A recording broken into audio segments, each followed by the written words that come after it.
we are already in 5G, and this FDP is on beyond 5G. So we will talk about 6G now. Later we may talk about 7G, 8G, but now near future we are going to have 6G.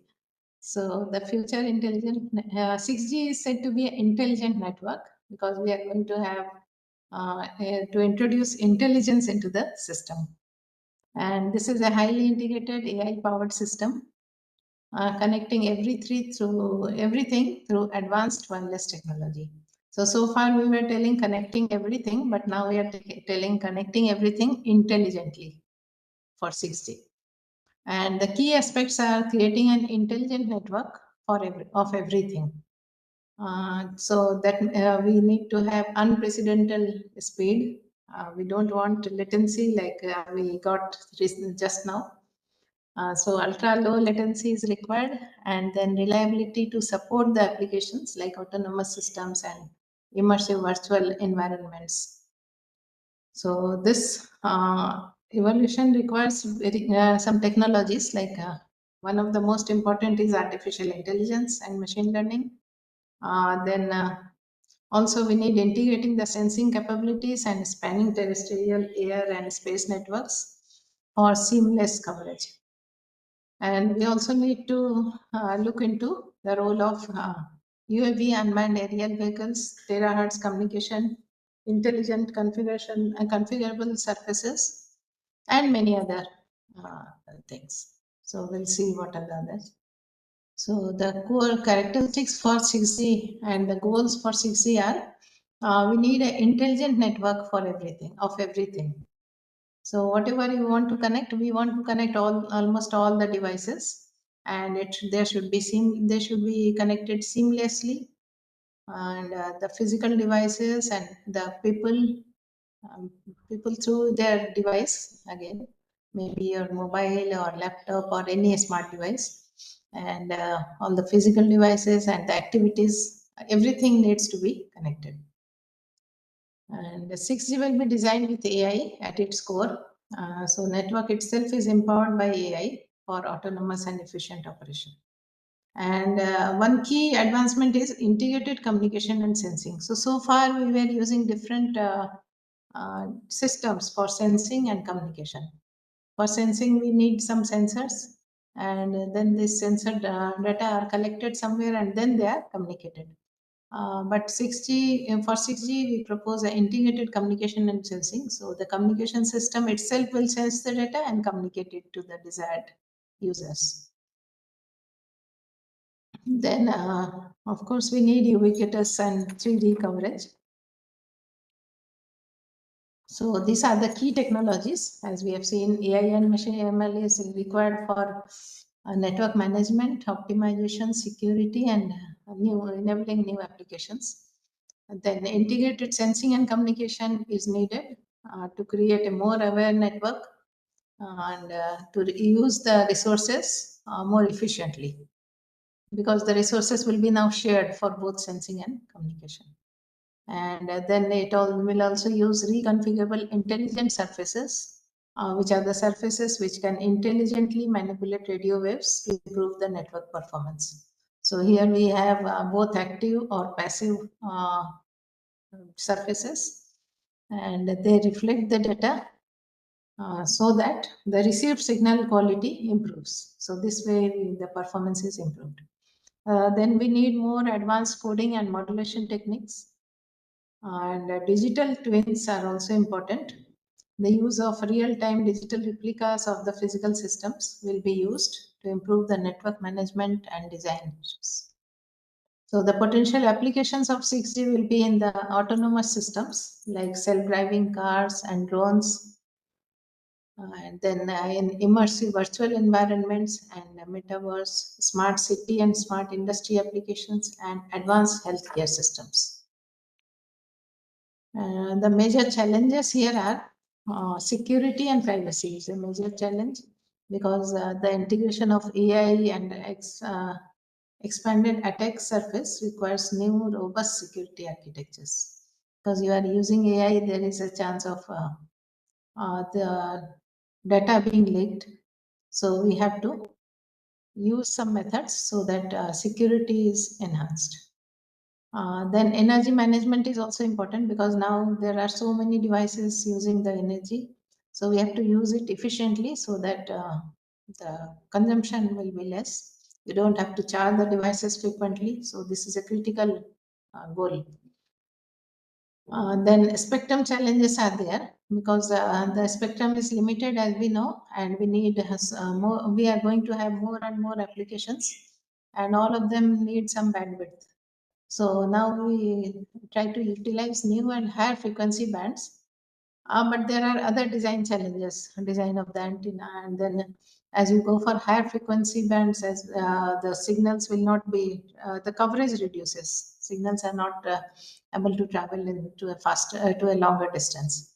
So those challenges also we have to take care of. Then standardization process is also important. It has already begun in this year, and it is expected that commercial deployment will be in 2030. So in case of dense infrastructure and we need all the things to be connected, the cost and complexity is going to be high. So that is also a challenge. We need to reduce the cost and complexity of the 6G systems. So these are some of the challenges and also research areas where you can work for 6G systems. And there are some technical and operational models, like we need advanced channel modeling for this. Because already we are using some channel models, but they are for lower bandwidths. Now, when we talk about millimeter wave and terahertz communication, then the channel modeling will also change. And then we are going to use massive MIMO. Already it is being used for 5G. So if the number of antenna becomes more, there will be more interference. So we need to have those uh, those analysis also has to be done for 6G. Then integration with existing networks. This is also important because once you launch a new system, it doesn't mean that all the older phones will be discarded or older laptops will be discarded. So there must be some uh, interoperability between new 5G and existing infrastructure. It should be backward compatible with the existing systems. Then the network architecture has to be redesigned. So the whatever existing network architectures may not be suitable for the new low latency applications. So we need a significant redesign, particularly in the core networks. Then other issues are like there will be a very high density of small cells compared to 4G, and so the cost will be more, and also it is time consuming to deploy. Then the spectrum, we have already seen it is limited, so that is a problem. Massive bandwidth requirement is there, but with limited spectrum, we have to manage. And coverage should be, as we are going for higher and higher frequency signals, they have a shorter range. So they cannot penetrate buildings, and then there is some coverage gap. So those has to be covered. Yeah. So the future services where it will be used are high traffic and resource consumption. So there is going to be a high traffic of this signals, mostly from the applications like virtual reality and augmented reality. So there the data rate is required is very high, and so the bandwidth requirement will also be very high. So we need a channel capacity has to be increased. Then the second most interference. So for all the communication systems, we need a bandwidth and a power. We need to conserve both. So power and interference management is also very important. We have to optimize power consumption and manage the interference also. So try to reduce the interference and also reduce the power consumption. So for that, some new technologies like RIS are introduced. Then AI and ML integration is also important for 6G because most of the cases for optimization, machine learning techniques are used. And so this for this if you use AI, we need a lot of computations. So to manage this computational complexity, you need a very good system, high performing system. So, so those are about the 6G. Now coming to one part of this, that is integrated sensing and communication, which we are going to use extensively in 6G communication. This is a technology which merges sensing and communication. Sensing means if you talk about radar sensing, radar is used to find the location and motion detection. Okay. Normally, it is used to find where the target is and if the target is moving, at what is speed it is moving, in which direction. All those things are to be sensed. So earlier, we used to have a radar system which used to do this, but now it is combined with communication. So we also call it radar and communication. So combining these two, the target location will be obtained and its motion is detected, and this information is communicated to the desired system. So this is integrated in a single system using the same hardware, same spectrum, and same infrastructure. So this helps to use the resources in a better way, and optimization of resources, we can say. And it allows networks to go beyond the simple data transmission to also to detect the targets, and then it can be used in other applications also, like for factories or smart IoTs, for health monitoring, and in traffic management systems. So in all the cases, you need to send something, and those that information has to be transmitted with minimum delay. Okay, so here latency requirement is very less in all these cases. In health monitoring also, if some remote surgery or some applications like that is done, in that case the doctor has to get the information immediately and he has to take action. So here the delay cannot be tolerated. The latency requirements are very stringent in these cases. Similarly, for traffic management, if you want to sense the crowd on a road, and that traffic information has to be passed immediately, or if there is some accident, that information has to be passed immediately to the concerned authorities so that action can be taken. So for all this, the latency requirement is very strict. And so the core function of this ISAC is combining this sensing, that is detecting the objects, their location and movement, and communicating this information within the same wireless system. So it utilizes the shared resources very efficiently.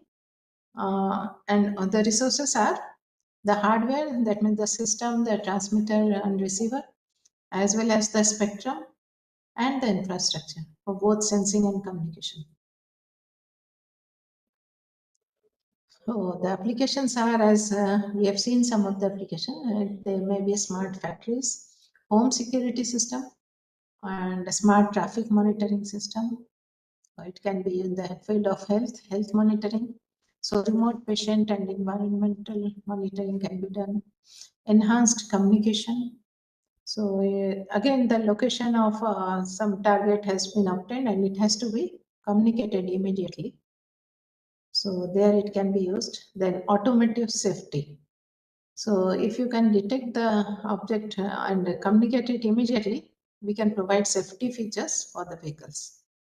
Particularly for the self-driven vehicles, this is very important. And this is a key concept, the integrated sensing and communication will be going to be used for all the next generation networks, particularly in 6G, where it is expected to enable new functionalities and very intelligent and connected world. So because there is a spectrum city, we are using radio frequency, so from a few megahertz up to a few gigahertz for communication. So we have, if you are using in lower side of gigahertz, the spectrum will be, or the bandwidth for each application may be in megahertz. So we cannot allot a very wide bandwidth to the users. So therefore, now we are going for higher and higher carrier frequency, so that the available bandwidth can also be increased. Isaac provides combined functionalities for this high sensing accuracy. For sensing, the accuracy is very important, and for communication, the data rates are important. And we can also combine with this computation, integrated sensing, communication, and computation. This also you will find some research is going on in this area. So in this case, the targets are sensed, the information is communicated, and the computations are done to take the necessary action. So this is, in short, it is ISCC, Integrated Sensing, Communication, and Computation. To overcome the signal blockage from obstacles, this we use UAVs and radar sensors and computational servers. So all these are used for improving the ISCC performance. And the most important thing is you have to reduce the latency between users and the central server. So here the concept of edge computing is also used. Edge computing is where you do the computations near the user or near the source, so that there will be no time waste in transmission. Then the system requires seamless integration of these essential modules. One is sensing for information acquisition. So once you get the information, then communication is required, or fast communication for data sharing. And then to take the decision, you need the processing of the data. So computation is required. So that is why these three are combined, and they are done at a very high speed. Especially for delay sensitive applications, like if you want to avoid the collision in a traffic, this information has to be passed with a very low latency. So for most of the real time applications, the minimal latency is required in both sensing, communication, and data processing. So ISCC helps in that. By using edge computing with communication and sensing, it helps in making fast decision making.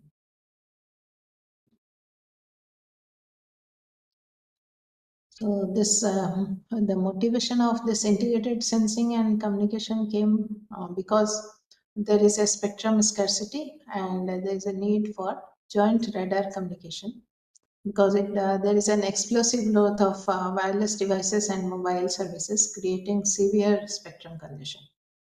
And it was found that different countries are paying a huge amount for this spectrum. Like South Korea paid $3.3 billion to get the 5G bands in the frequency band of 3.5 gigahertz and 28 gigahertz. Similarly, UK has spent 1.3 billion euro for the spectrum. So all the countries have to pay a huge cost to get the spectrum, because spectrum is limited.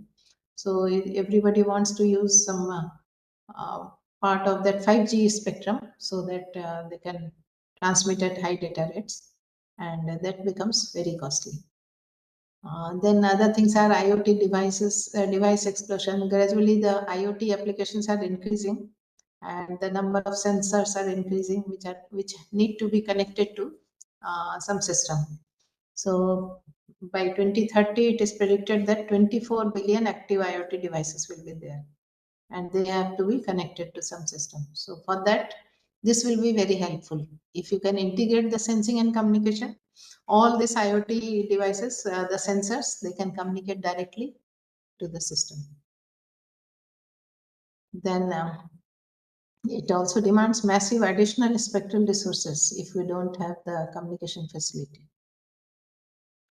Then for spectrum sharing also, this Isaac is important. The mobile operators can reuse or share the spectrum with other systems, and The radar spectrum can also, radar systems can also transmit immediately their data by using the same resources.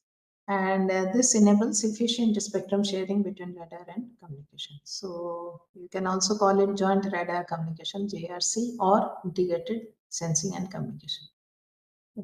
So the other name of ISAC is also JRC. So the bottom line is we have this ISAC motivation came from the scarcity of a spectrum plus growth in IoT plus underutilized radar spectrum. Underutilized radar spectrum is normally for radar we transmit less data. One signal is transmitted, and from the reflected signal you try to find the location of the radar and its mobility and track its mobility. But for that, you don't need a very high data rate because a smaller signal will do. Only the range should be more because radar, you don't know the range of the target, so you need to transmit to a longer distance. So this underutilized spectrum of radar can be used for communication. So this was also a motivation for combining the two.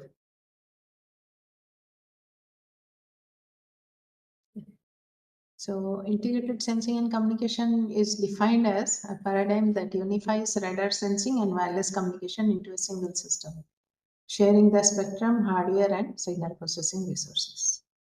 So, you can say there is one waveform or one system and dual function.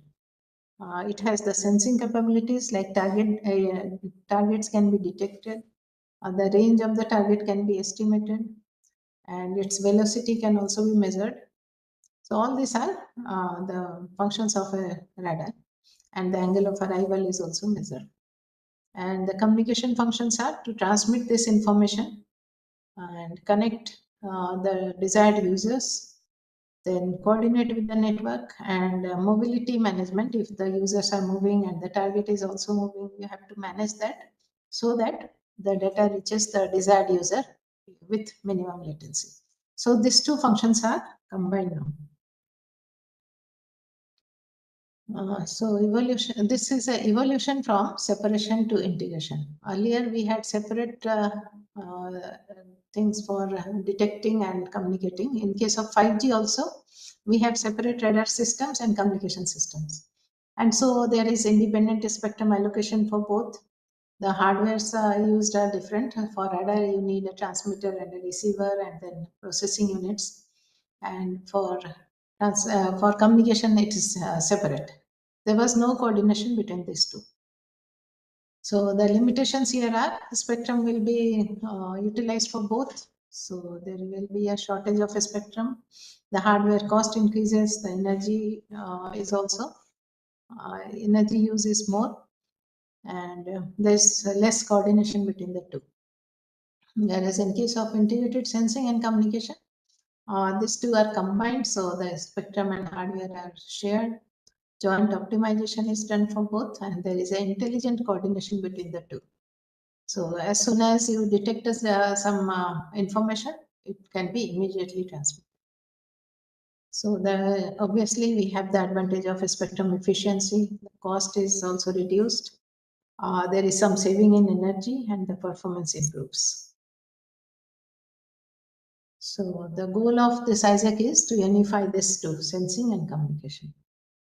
And this is done by, so by doing this, we are getting two types of gain: integration gain, which is acquired by improving the resource efficiency, and the coordination gain. So by coordinating, you can save the time. So latency is improved. Okay. And we can see here, so you have a coordination gain and an integration gain, and we try to optimize the two to get the best effect, best result.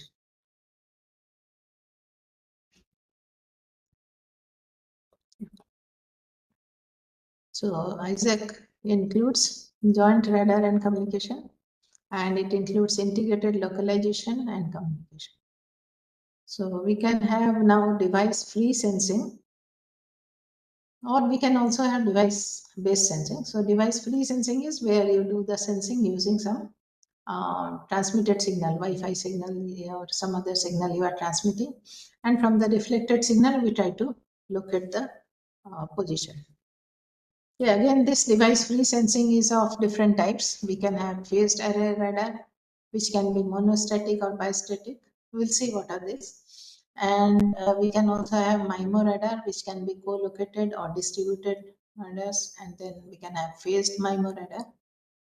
And we can also have device-based sensing, where some devices are used for sensing the some particular parameters. Yeah. So if you want to see, sense, suppose the traffic condition, so you may need some cameras or some other sensors. So here you can have non-cooperative localization or cooperative localization. The devices can be connected for cooperative localization, or they can be separate from where the signals are sent to one central location, and then this information is transmitted. So if you use Isaac integration, then it will be mostly both can be used. Device-free Isaac or device-based Isaac, both can be used. Sensing information in both the cases can be transmitted with the help of same devices, which are used for sensing. So here some topology is shown for monostatic and bistatic sensing. We can see in monostatic sensing, the same system transmits a signal and receives the reflected signal from the target. And from the received signal, the target location and its mobility is tracked. At what speed it is moving, in which direction, those things are tracked. In case of bistatic sensing, there is one transmitter and a separate receiver. So the transmitter will transmit the signal, and the reflected signal is received by another receiver. And then using the direct signal is also transmitted to the receiver. So by comparing the difference between this direct signal and the reflected signal, it can find the position and the movement of the target. Yeah, so both are used. In monostatic, you need a duplexer to transmit and receive the signal. So they may be at the two different. One antenna can be used for both, but there needs to be a duplexer to change the frequencies. Whereas in case of bistatic, there is no need of duplexer. Then we can have single cell communication or cooperative communication. In single cell communication, there is one transmitter and there is a direct communication to the users. Whereas in case of cooperative communication, there are many other users which operate as relay. So the signal, if there is no direct link, then also the signal can reach the destination through this relays.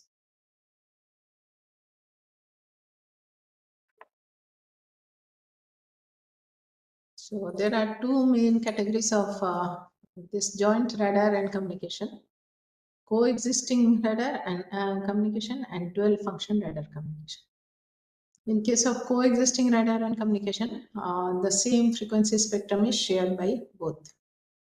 So there may be some interference between the two systems in this case, because you are using the same frequency spectrum for radar as well as for the communications.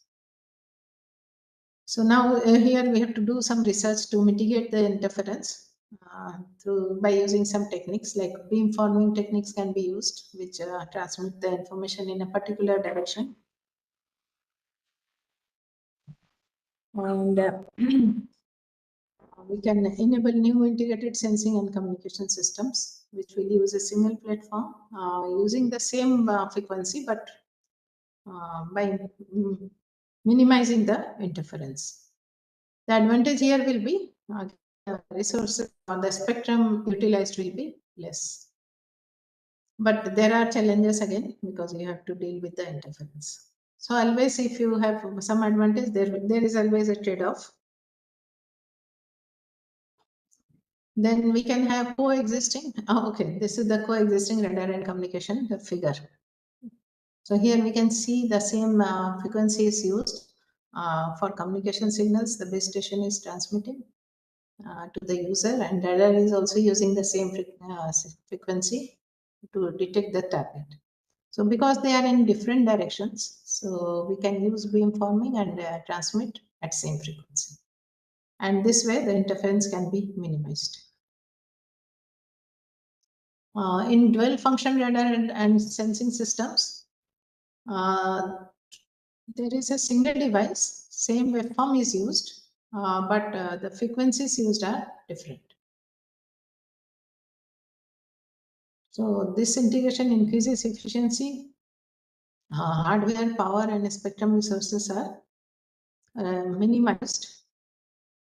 And so let us see the picture. Okay, this is a unified platform, and it simultaneously performs sensing and communication. Okay. So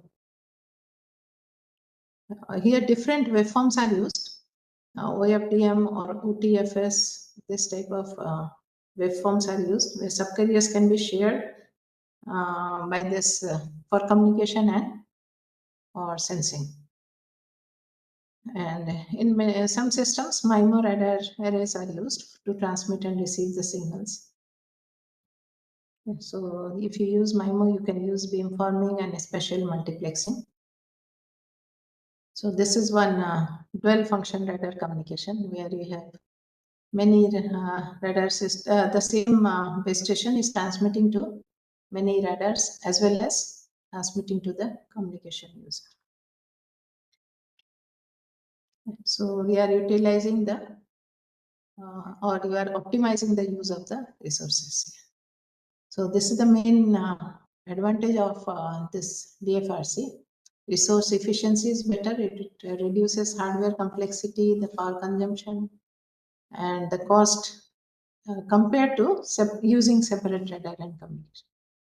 Then it supports high rate communication and high resolution sensing. So this are both are important. As I said, for communication we need high data rates, and for sensing you really need a high resolution. The accuracy is more important for sensing. So in this case, there are many challenges because as we have seen, if you use the same frequency for sensing as well as for communication, there will be interference. So that needs to be minimized. Then security issues will be there. So that also we have to take care. Then advanced algorithms, complex algorithms are to be used for optimization problems. Now to implement this complex algorithms also is a tedious task.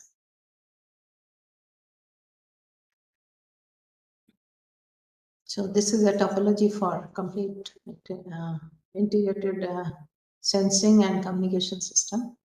We can see there are some transmit antennas, some receive antenna, all are transmitting. And there are different receivers. So they are getting the signal from both the transmitter antenna. Here two are shown, there may be multiple. And the same antenna is also transmitting to the radar and receiving the reflected signal, the receive antenna. So this is a system model for distributed coexisting radar and communication. As per requirement, the signal will be decoded or demodulated and used. In the Isaac signal, in many applications, OFDM and LFM, that is linear frequency modulation combined with OFDM. It is used for modulation. And this improves the Doppler sensitivity and reduces the estimation error.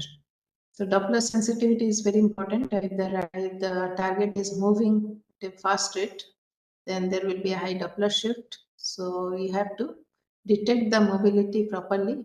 Like if you know at what speed it is moving, then only you can find the exact location of the target. So this can be improved by using this OFDM LFM waveforms.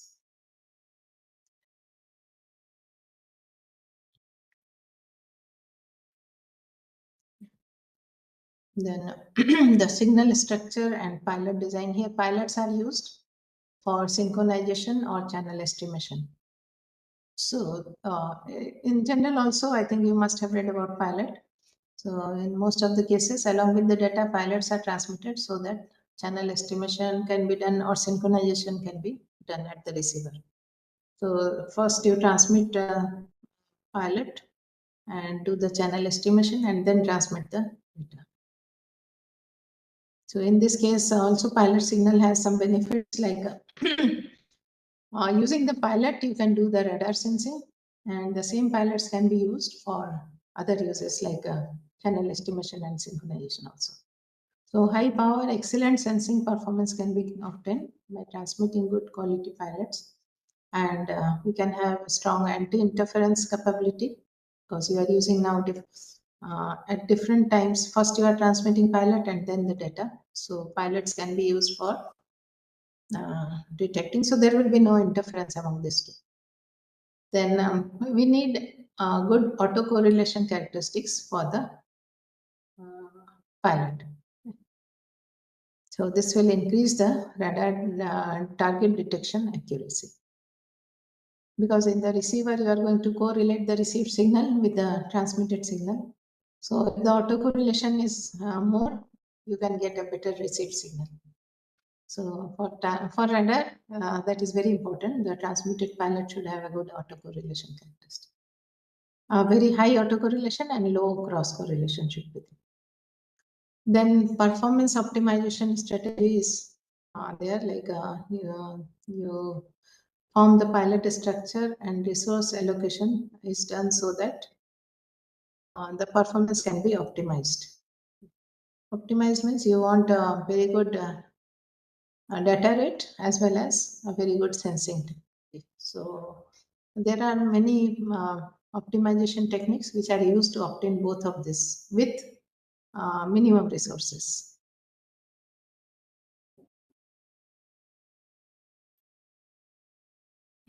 So this is how the beam forming can be used, especially beam forming.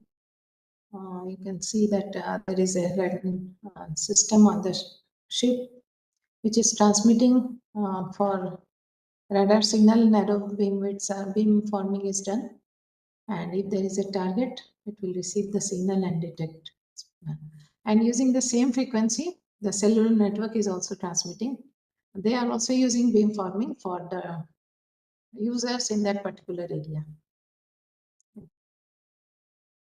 So by using this type of beam forming, we can optimize the performance and we can minimize the interference.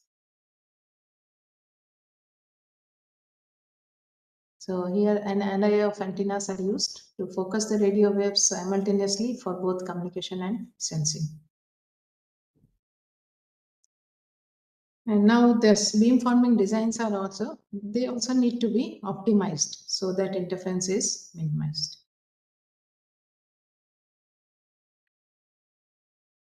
So why this integrated sensing and communication is proposed for 6G? Because in 5G, the idea was or the theme was all the things should be connected. But now it is all the things should be connected intelligently.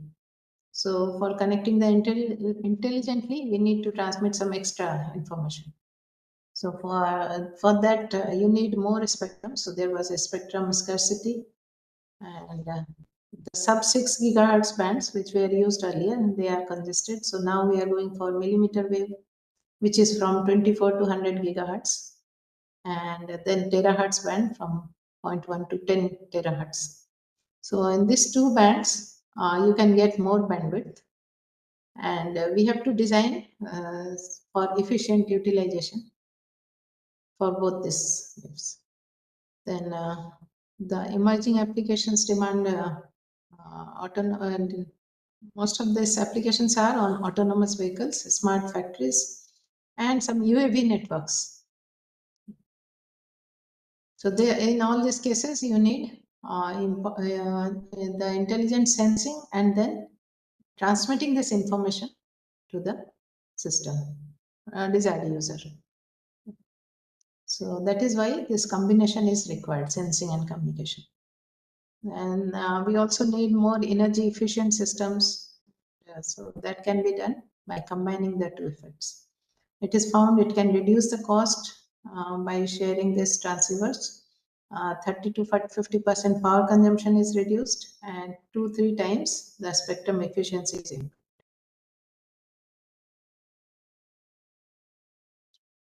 So there are different the things to be taken care of when you combine this sensing and communication. One is the first layer is waveform generation. Now we are using different types of waveform. In first generation, we have seen it was analog signals were used. Then in second generation, some digital signals were used like GMSK or some other digital modulation techniques. Then in 3G, the spread spectrum modulation was used. In 4G, OFDM based modulation is used. 5G also uses some OFDM based technologies. And then also FMCW, frequency modulated continuous wave radars are used, radar signals are used, particularly for the radar applications. For cellular applications, OFDM based waveforms are used. And there are some hybrid designs also, OFDM combined with CDMA. There are other hybrid designs also. So first we need to have a waveform, proper waveform, which can be used for both the applications. Then second layer is hardware. The hardware architecture should be also used to optimize the resources. So shared antennas have to be used, and for that you need to use the same frequency, same spectrum. In that case, shared antennas can be used. They combine the functionality of multiple antennas into one physical aperture. And then we can have reconfigurable RF circuits, which can dynamically change their characteristics to support multiple communication standards, and they can also support multiple frequency bands. Then also we need to use digital beamforming. So beamforming we have already seen when you transmit in a particular direction. Digital beamforming is it uses digital signal processing to control an array of antennas. So it directs the energy towards a desired signal, and it also converts the received analog signal. Normally you receive analog signal from the antenna, so that is converted to digital and then processed. Then the third one is processing. So you need joint processing of both the data, the sensing and the communication data. And also we need to optimize the resources by using AI. Then also we need a cross-layer design, which allows communication and information sharing between non-adjacent layers. As we know, there in networking we have 6 layers, so we need to communicate between different layers. And so, mostly it is the communication is in the adjacent layers, but by using this cross-layer designs, you can communicate between non-adjacent layers also. So these are all this. You can work on all these research areas. People are working, and still they need to be standardized, whichever is found to be best. The main trade-offs are like if you try to get better sensing accuracy, the data rate for communication may reduce. If you go for high data rates, then the sensing accuracy may reduce, because if you give more power and spectrum for communication, then it may reduce for sensing, because we are using the same signal for both. Similarly, there is a trade-off between detection range and data throughput. If the range is more, your data rate may fall. Then similarly, the power allocation to radar and communication, we have to make total power has to be divided between these two. So if we allocate more power to radar because it has to be transmitted over a long distance, then the power for communication will be less, and vice versa. So also we have to see integration gains versus coordination gains. Integration gains are when you try to integrate both into the same system. So there the resource sharing is better. The spectrum is shared by both. The hardware is also shared. So the cost will be less and size will also reduce. So the advantages will be spectrum sharing is spectral efficiency is better, energy efficiency is also better, and hardware cost reduces. In case of coordination gains, where you are doing them separately and then coordinating between the sensor and the communication, sensing they may work better separately. Sensing may do better channel estimation and communication can be also better. And we can use a joint beamforming. So there the accuracy is improved, but this resources are more. More resources will be required in that case. So this shows the trade-off between sensing and communication. So as the communication capacity increases, we can see the sensing will reduce.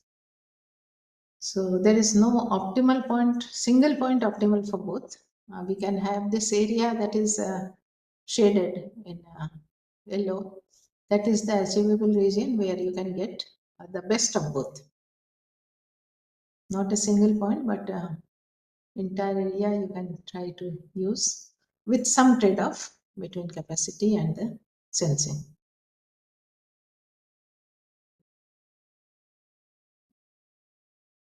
So waveform design is very important, as we have seen. Some waveforms were used for radar applications, some were used for communication. Now you will need a waveform for both sensing and communication. So the requirements are slightly different.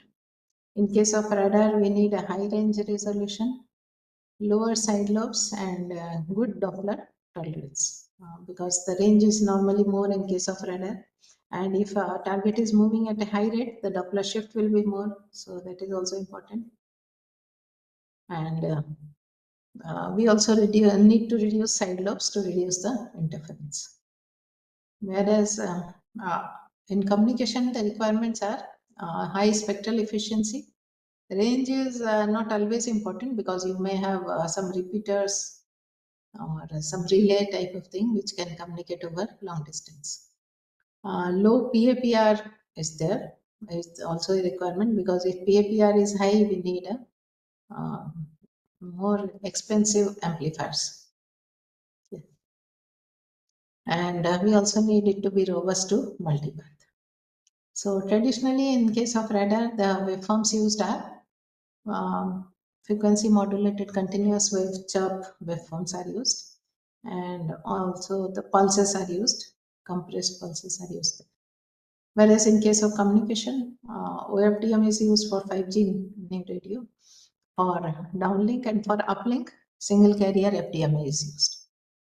So both have their advantages and disadvantages as it is given in the table.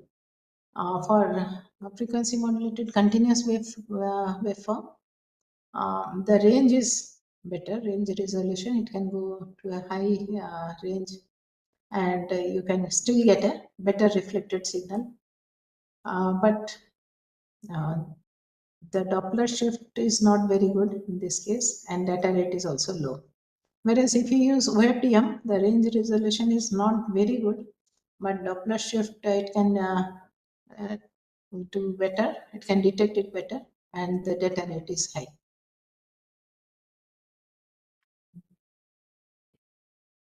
So we have to select some either OFDM because it gives better, or you can do some hybrid waveform. So one example is given here, where this ISEC is used in a highway collision avoidance system.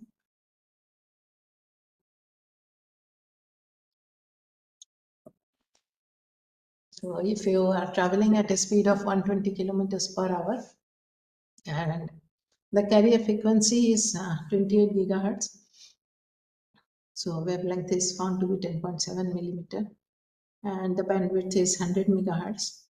The detection range is 200 meters.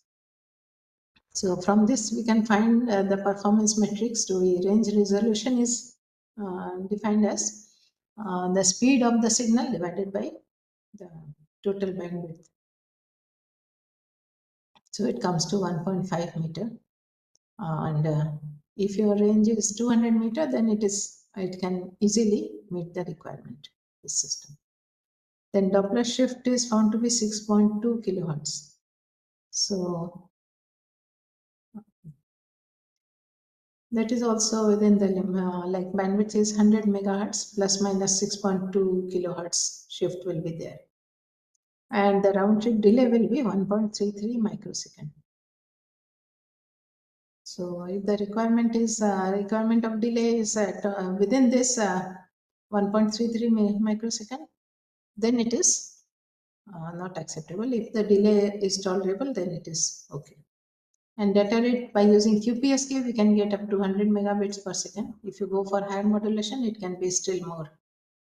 So here, this system can be used for both radar and vehicle to anything communication, V2X communication, because it satisfies all the requirements. So that is one example. Similar values you have to use. So the autonomous vehicles need both sensing and communication, because you need sensing to detect any obstacle. If there is no driver, then you immediately have to, the vehicle should be informed about this obstacle detection. And the sensing function, sensing also should be accurate. The range and velocity measurement should also be very accurately done. Then lane tracking has to be done, and collision avoidance is important here. Whereas for the same application, communication is required to transmit the safety messages. If there is an obstacle found, this information has to be transmitted. And if there is a vehicle moving, suppose in front at a lower speed, so there is a possibility of collision. So this information also has to be given to the vehicle. And the traffic updates, if the traffic is more or less, this information also has to be passed. So it has to be the sensing and communication both should be done at a very accurate, and it should be also faster. So the traditional approach is using separate radars and a separate communication system at 5.9 gigahertz, which is normally used for Wi-Fi or wireless LAN. And this is a costlier system and complex also, because you are using two systems. One is for detecting the traffic and obstacles, and another one to transmit the information. Whereas in case of Isaac, this can be done by using a single 5G system where there will be dual sensing plus V2X communication. So it is integrated, so the cost is reduced. Similarly, it can be for any application, like in case of factory also, and if it is an industrial IoT, you need to sense the position of the sensors or position of some equipments. So maybe centimeter level positioning has to be sensed, and real-time tracking is required if some instruments are moving. And this has to be communicated with very low latency and high reliability. So by using Isaac, this can be achieved. Similarly, there are other applications for if some robots are used. We need to track the position and orientation of the robots, and if you want to change its position or something, then the control commands have to be sent, and then the robots can move and do the work. And similarly, for tools or some other materials, or where are the inventory materials kept, all those has to be tracked and informed. Then for worker safety also it can be utilized. If sometimes the worker doesn't know that something is coming very close to him, so it can be sensed, and the information can be transmitted to him. So this emergency alerts, all these applications require very low latency. So these are some of the challenges in Isaac.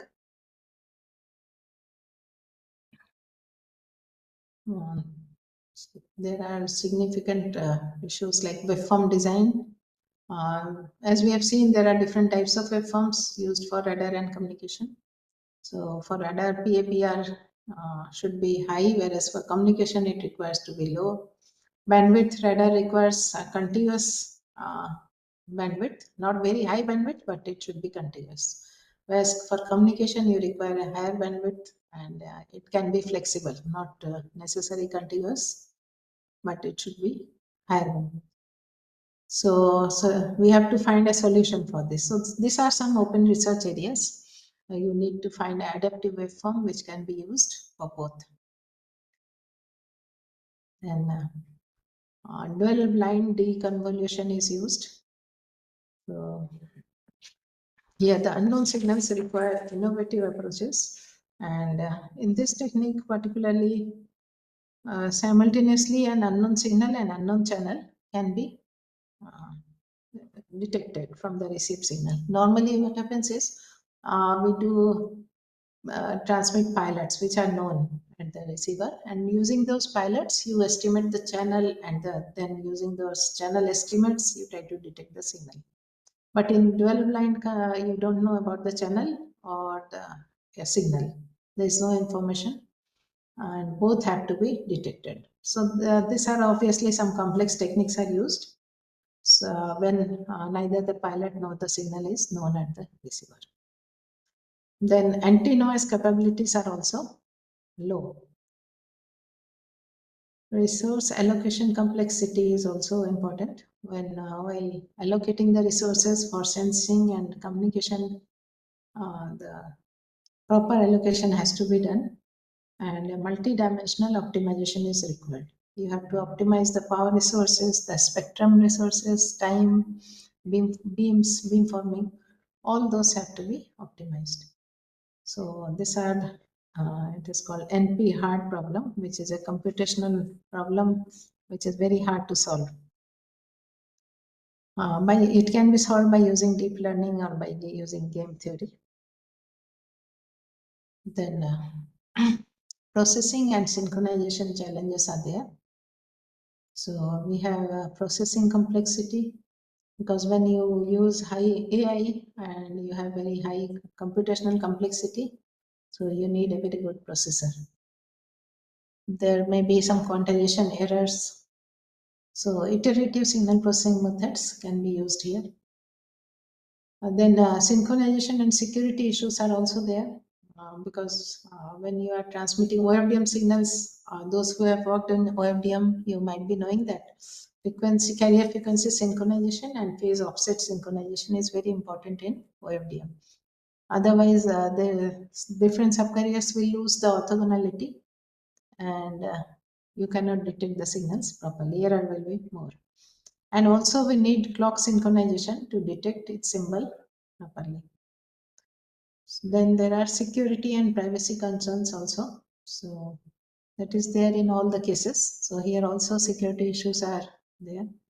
And for that you need advanced synchronization algorithms and security, maybe encryption techniques are required.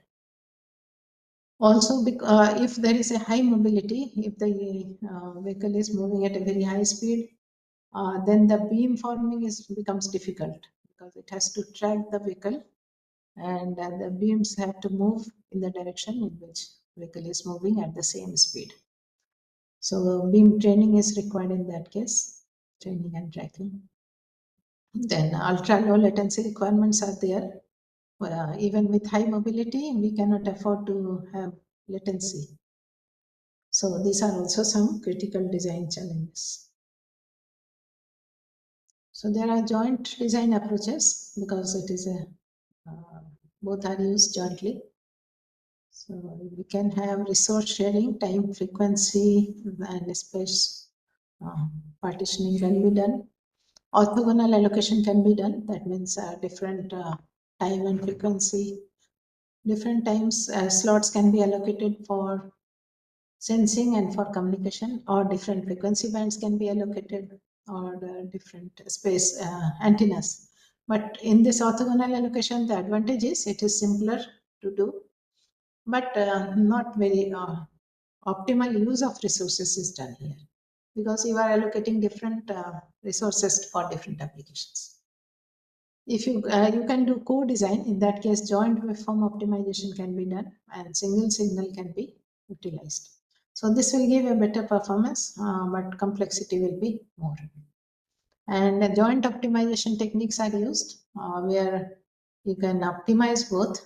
Like one example is given, we can try to maximize the communication plus um, the radar signal. So the power allocation is done to both. Total power is 1. So alpha part of the power is given for communication, and 1 minus alpha for the that much fraction of the power is given for radar sensing. So alpha will be less than 1 always, and you can allocate more power for communication and less for radar if it depends on the application again. If the target is at a far away distance, then it may need more power.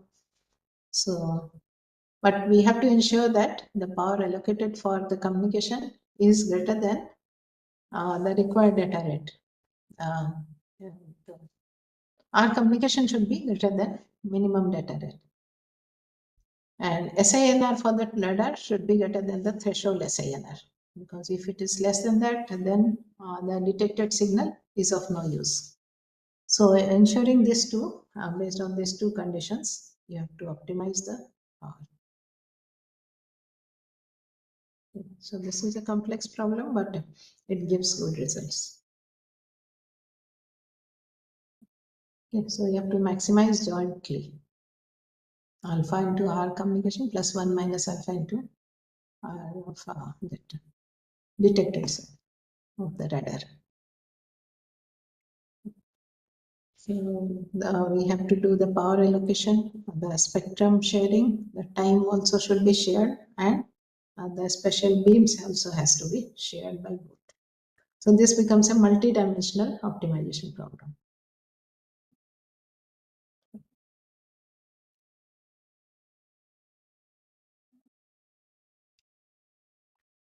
So the performance metrics which are used to find out or to compare the performance of different systems are given here. So we can use mean square error or lower bounds for comparing the performance, sensing performance.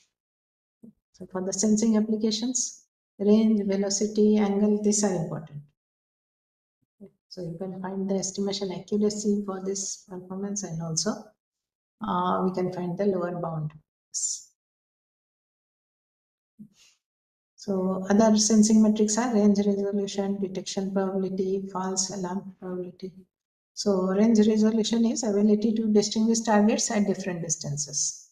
And similarly, the detection probability is probability of correctly detecting the target when it is present.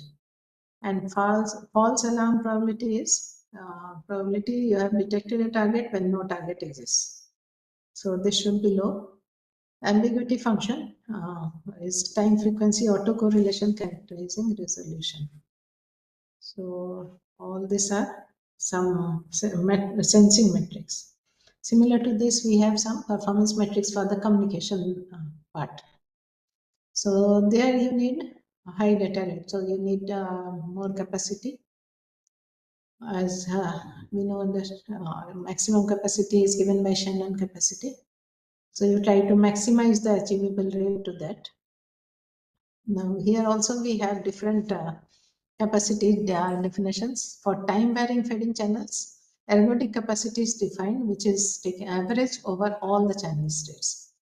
Or we define the outage capacity, which is the maximum rate with the acceptable outage probability. That means the acceptable quality of service. And for time invariant channels, we can take Shannon capacity or AWGN capacity. So there are some more performance metrics. So when you are doing the experiments, you can use this performance metrics to compare the different techniques. Then other performance metrics are resolution, ambiguity function, Doppler tolerance. Okay. So signal quality metrics, it's Doppler sensitivity, then PAPR. Because as I said, if PAPR is high, we need expensive power amplifiers. high PAPR means the variation in the amplitude of the received signal is more. So if you take an amplifier which has a smaller linear region, it will not be amplified properly. So we need an expensive power amplifier with a larger linear range. So these are all the trade-offs. If you are using a better sensing signal, then you need more cost on the communication side and vice versa.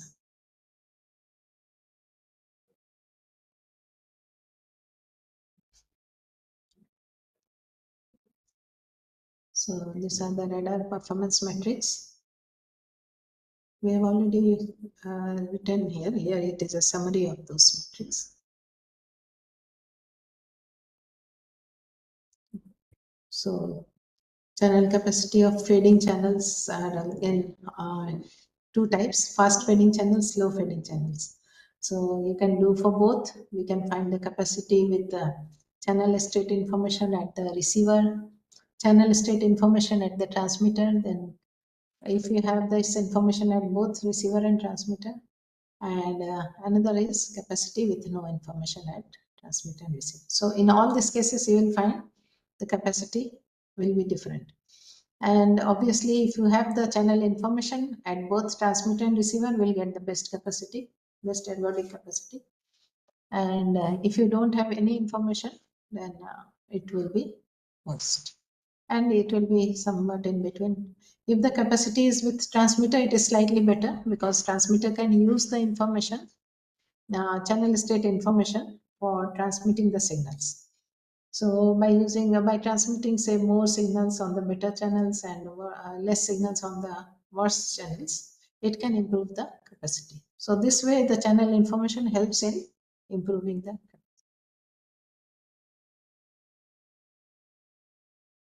So we have then beamforming optimization. So for beamforming also we can use some optimization techniques. Here we can see the optimization problem is given here. You have to maximize the capacity log of 1 plus HKWK by sigma square plus IK, where this HK is the channel and WK is the HK is the channel for user K. WK is beamforming for user K, and there is a radar constant. IK will be the interference. So we have to maximize this capacity based on the constants. The total beamforming multiplied by the attenuation multiplied by gain will should be greater than the radar constant, and the total power should be within the less than maximum power. So by solving this, you can find out what should be the beamforming for each user.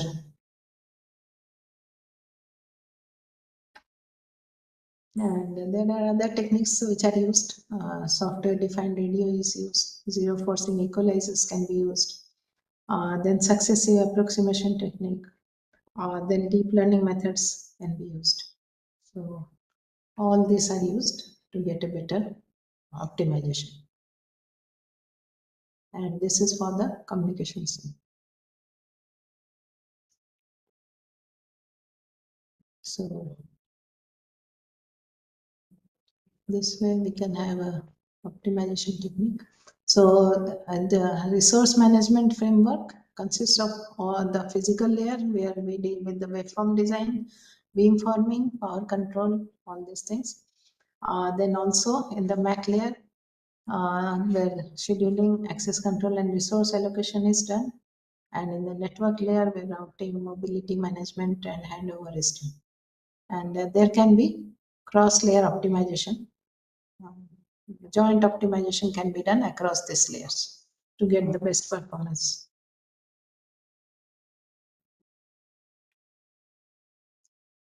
So these are some performance indicators for sensing and for communication. So as we have seen earlier, channel capacity is important for time invariant channel, but for time varying channel, the performance is measured in terms of ergodic capacity or outage capacity. And similarly, the sensing accuracy is measured. There are range accuracy, angle accuracy, and velocity. All these things. should be measured accurately.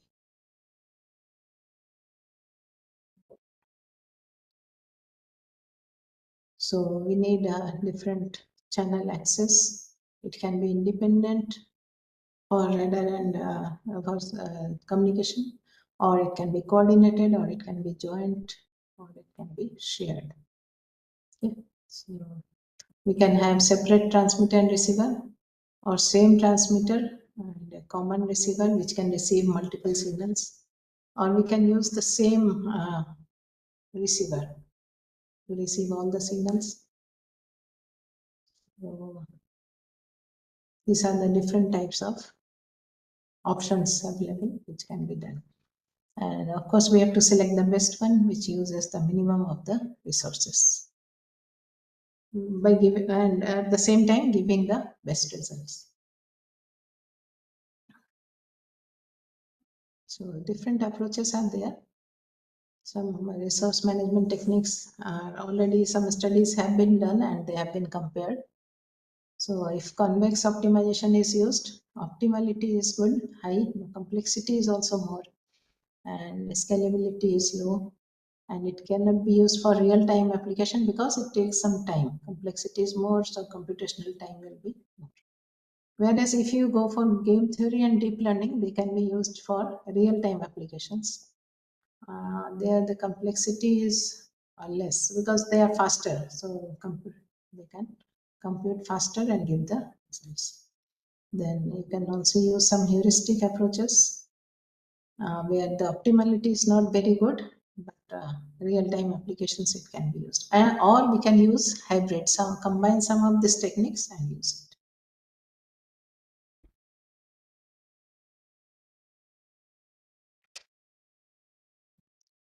So most now you will find many papers on AIML for ISAC or ISCC optimization, because by using AIML, the complex computations can be implemented in a smaller time. So multi-objective optimization can be done, like for sensing, for communication, and for computation. All this optimization can be done. And we have time varying channels, mobility and traffic patterns are changing. So all this has to be, it has to be adaptive. So we need dynamic optimization techniques. And by using other techniques, imperfect CSI or interference problems will be there, which can be avoided by using AI. And of course, because it is fast, so it can be used for real-time applications. So one example is deep reinforcement learning architecture, which can be used. There are other techniques also, other AML techniques which can be used for this. So these are the open research areas where we can work. Joint waveform design, and then dual frequency this resource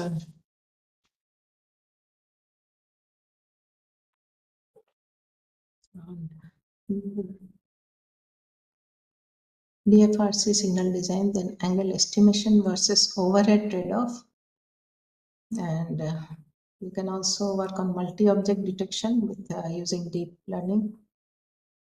Yeah, so multi-objects can be detected also. Then fundamental limits analysis, and we can work on security and privacy issues. So all these are the open research areas. And this is the evolution of sensing in cellular standards. It started in 2022, and with 3GPP standard release 17, the positioning of the target is done in that standard. Release 18 tells about the enhanced positioning, and also it uses AIML for positioning of the target. Then recently release 19 was given, where it is using sensing the targets, even like with mobility. And release 20 is proposed to be in 2027, where full integrated sensing and communication will be implemented. And of course, 6G will be proposed to be implemented in 2030 with proper ISAC.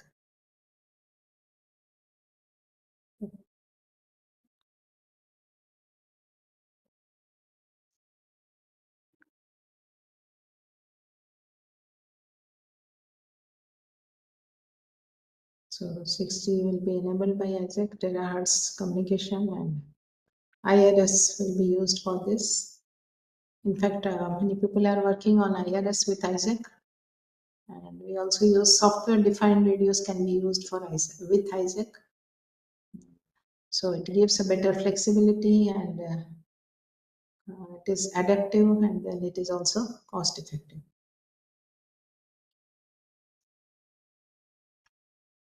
So there are some research gaps where we can work.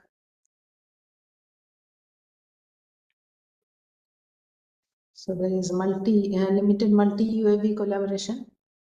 We have now a lot of UAVs are there, so the collaboration of them can be done by using this ISAC.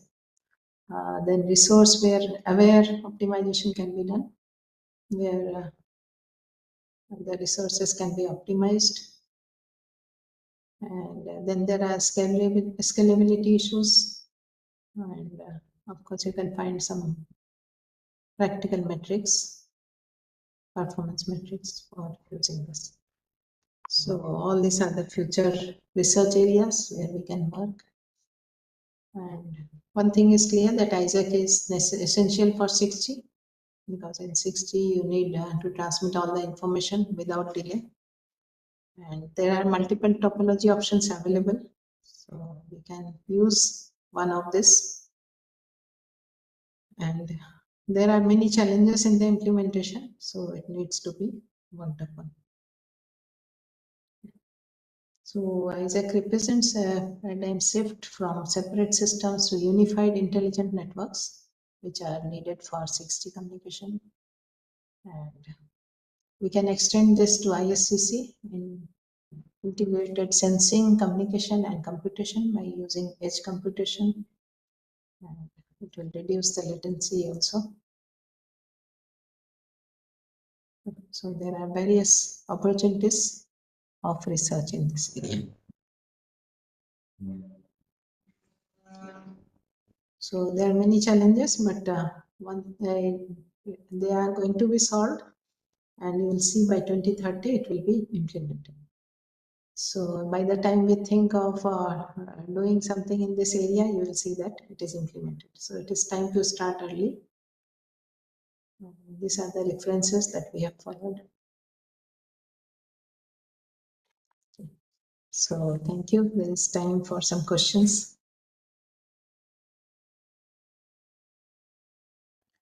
Thank you, madam. Yeah. So nice seeing you after a long time, madam. Yes. So I hope it was not very boring, and you have people, the participants are still there. Yeah. So So if they, I request the participants, they can raise their hands for asking the questions. We can unmute them, or they can post their questions on chat. yes. So good to see you after a long time. How are you? Fine, madam. Okay, so Satya Sai is also there. And who else are there from NIT Rourkela? From NIT Rourkela, no one else, madam. Okay. Oh, you are also from Kharagpur. Huh? From IIT Kharagpur? Anybody else? No.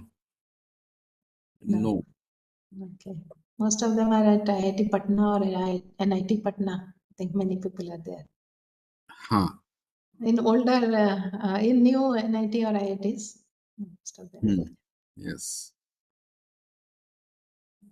Okay, so if there are no questions, we'll stop here. Yes, ma'am. Okay. So anyway, I think the participants can get your contact information from NIT Rourkela website. Yes. So if anyone have any questions, they can. contact you.